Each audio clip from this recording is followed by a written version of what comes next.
welcome back to Juice & Co with me, Dawn Neeson, for one night only. For those of you moaning, don't worry, Michelle's back tomorrow. In any case, joining me now on my panel is Zia Yusuf, head of DOGE for Reform UK, as if you didn't know that, and Lord Steve McCabe, Labour peer and former Labour MP. Now, the race to succeed Angela Rayner as Deputy Labour leader is well underway. Louise Haigh, Rosina Alian-Khan, me neither, and Emily Thornberry, yes, we've heard of her, expected to throw their hats in the ring. But let's just remind ourselves of 2014, when Emily Thornberry was forced to resign over a somewhat snobby tweet, putting it mildly, when she mocked the St George's flag, posted a picture on Twitter with a van in a drive, I think it was from, Rochester in Kent. And Emily Thornberry also says we need to stop making mistakes and start listening. Good idea, Emily. However, we must be prepared for the fight of our lives against Farage. Now, this clip of Emily Thornberry on social media, look, Emily Love, get a 20-year-old to do it, right? Don't try and do it yourself. We must listen, she said. We must listen to what people are telling us. And then she switches the replies off. She's not really understanding it, is she? OK, Zia, let's come to you first on... No, actually, Steve, let's come to you first on this one, because we said we'd come back to you. The runners and riders, if you were a betting man, I don't know if you actually are or not, who would you put your money on? Well, I'm not going to put my money on anyone at the moment. I mean, to be honest... It's just so Labour. Well, look, I'm not a betting man. I don't know who will be in the race. The real thing about this is to get it over and done with as quickly as possible. Labour needs to concentrate on governing. We don't need the distraction of an internal election. It's not great timing, is it? And to be perfectly honest, whoever, deputy leaders and party chairmen, as we know from the past here, are never really the best thing for political parties.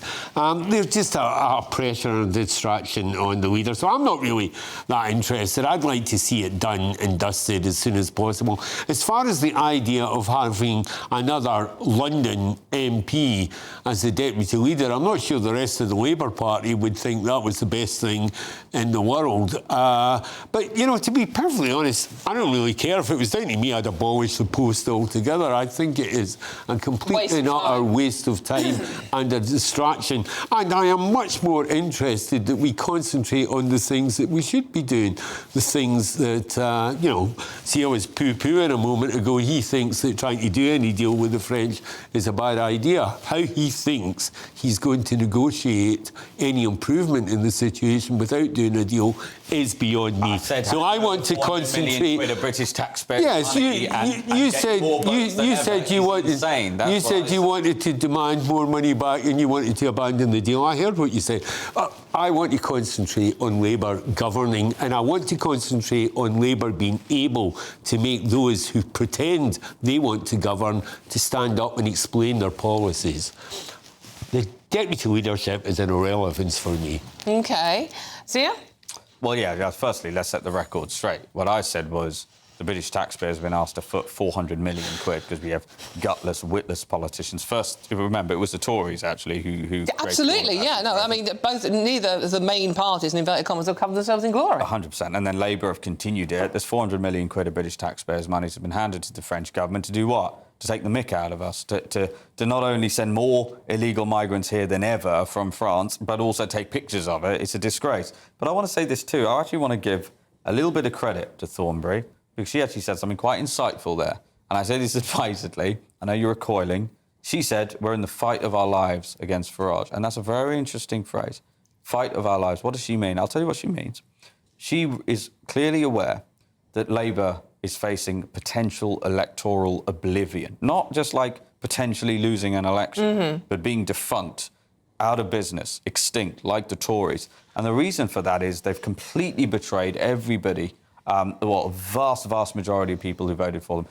I spent a lot of time in the constituency of Runcorn and Helsby, during Sarah's campaign. That was a Labour stronghold, a very safe Labour seat. Knocking on doors with Sarah, the word betrayal came up all of the time. It was very similar language to the language people used about the Tories in the general election. And now you have a Corbyn party coming back. You have a new leader at the Green Party that does seem to be a better communicator than the old one. I think this is the worst nightmare for Keir Starmer. And when you look at the polls where they poll for example, whatever Corbyn's party's going to be called, it puts Labour on a number not dissimilar to where the Tories are. So this is, I think Labour are going to speed run now as a result of... The last 12 months will go down in history, I think, is when Labour laid the bed for a speed run of an extinction event, and it will be richly deserved. Have you had a random call lately from a strange number, maybe trying to sell you something or even scam you? If so, your info could be out there. That's because of data brokers, shady companies that scrape the internet for your personal details and sell them to marketers or even scammers. These days, scammers can even use AI to mimic your friends' voices and trick you into sending money. It's not just annoying. Data brokers often target vulnerable people with high-interest loans or sketchy offers. But there is a solution. Incogni, the sponsor of this video. Incogni contacts data brokers on your behalf and requests your info be deleted from their databases. And because your data can keep popping up, Incogni keeps sending removal requests to make sure it stays gone. They've just launched a new unlimited plan with custom removals. If you find your info on a weird website, just send them the link and their privacy team will work to get it taken down. Getting started is easy. Hit the link in the description, create your account and let Incogni handle the rest. It's risk-free for 30 days and you'll get 60% off an annual plan with the code GBNews.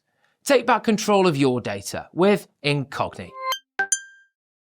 Steve, you're extinct. Oh, you're on the verge of extinction. Well, I think it's wishful thinking. I mean, I think the reality... To be fair, the polls are showing. Yeah, the polls are showing because actually, you know, you've got a party that's been in power for 14 months. It inherited the most horrendous state of circumstances. And they made it worse. And it's, well, I don't think it's made it worse. I think it's actually laying the foundations for making it better. But you do have, and I'll give credit to Reform for this, you do have a party that's very good at capitalising on people's anxieties and discontents. And when you're in opposition, it's a very easy card to play. That's quite patronising to people that support you for Reform. I mean, no, I'm not saying... One in three people in the country at the moment would actually vote for Reform. I'm not patronising them at all. They don't really understand I'm pointing out that Reform capitalise on people's anxieties and discontents. 90% of what they say is about what they... Hold on. Let me just tell you what Emily Thornberry said today. You know, we have to stop Farage. That is capitalising on people's fears. So Labour do the self-same thing. Well, I've just told you I'm not likely to back Emily, so I don't really know why you're putting that back to me. But I mean, all politicians, to a certain extent, capitalise on people's fears. I said at the outset, I'll give them credit for that's what they've done. But the difficulty is you have to actually translate that into what could you achieve. And it becomes more problematic when you actually have to get down to the nitty-gritty of that. As the months go by, I hope, and I welcome this seriously, I hope that there will be more scrutiny of Reform. I think there should be. And they should be challenged on the policies that they're advocating. When you say more scrutiny, it sounds like you are now regarding them as the official opposition. Well, I think you just pointed out the polls, as did Zia, and we do know that they are not the official opposition. We do know that the official opposition isn't exactly performing at the moment, so it's not unreasonable for me to comment like that, is it?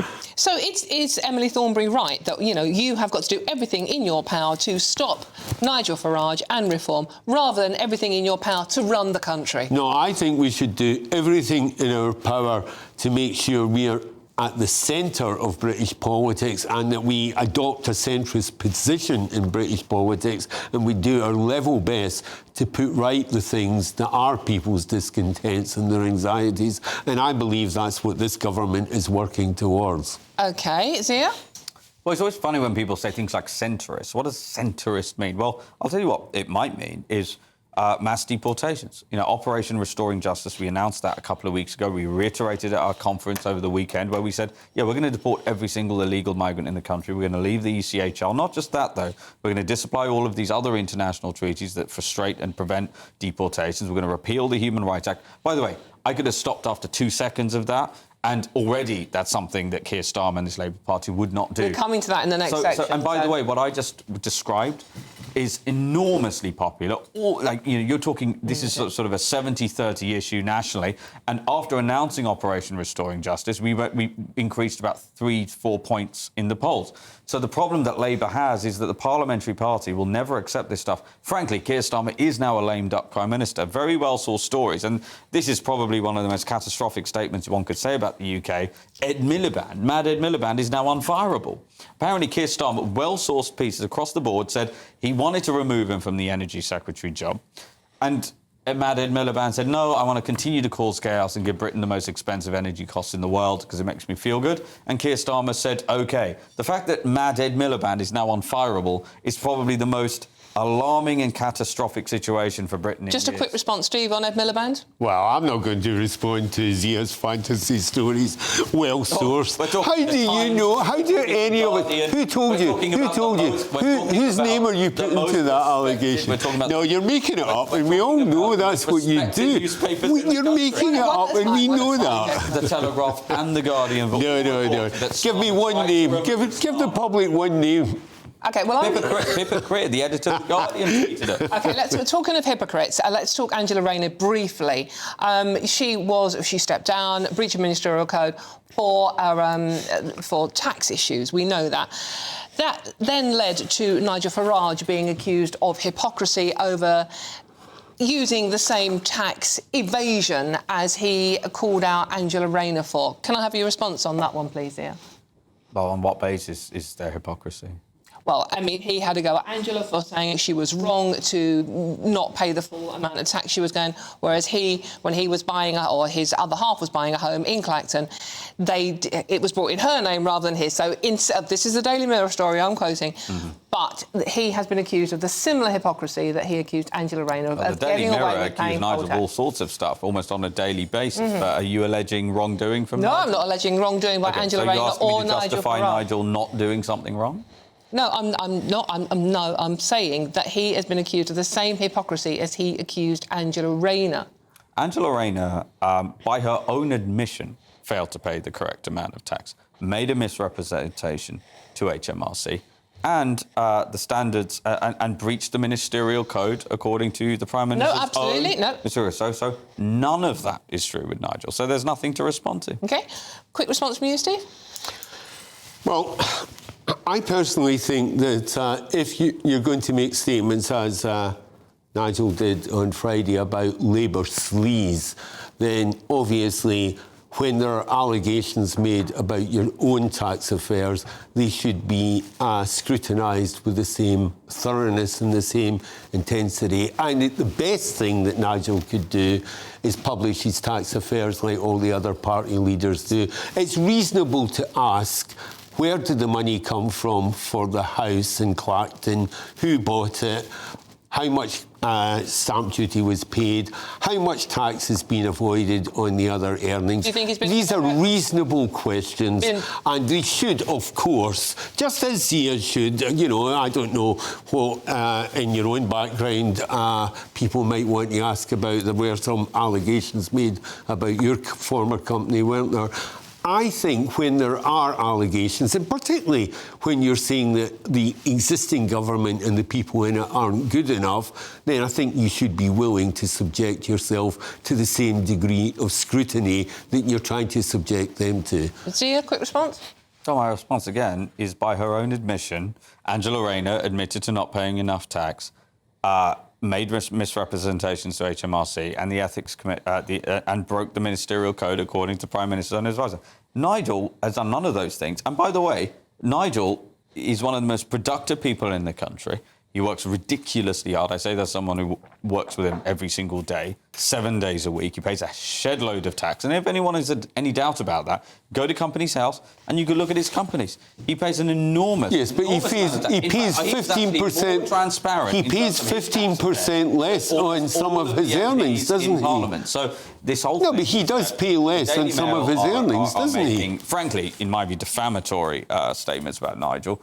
And the notion there is any equivalence between somebody paying the correct amount of tax, in the case of Nigel, and somebody choosing to misrepresent the facts to HMRC by their own admission and failing to pay. So why doesn't he publish his? Why doesn't he publish his tax details like the other party leaders? The reason why I personally would advise Nigel not to do that is because all it would do is give people like the Mirror, who basically write lies almost on a daily basis. But didn't you call for party leaders to publish theirs? More lies about him. That's the primary reason why. The British people know Nigel. They've known. But didn't you call for party leaders to publish theirs? Sorry? I thought you originally called for other party leaders to publish their tax details. No, I think. Oh, you've forgotten that. Okay.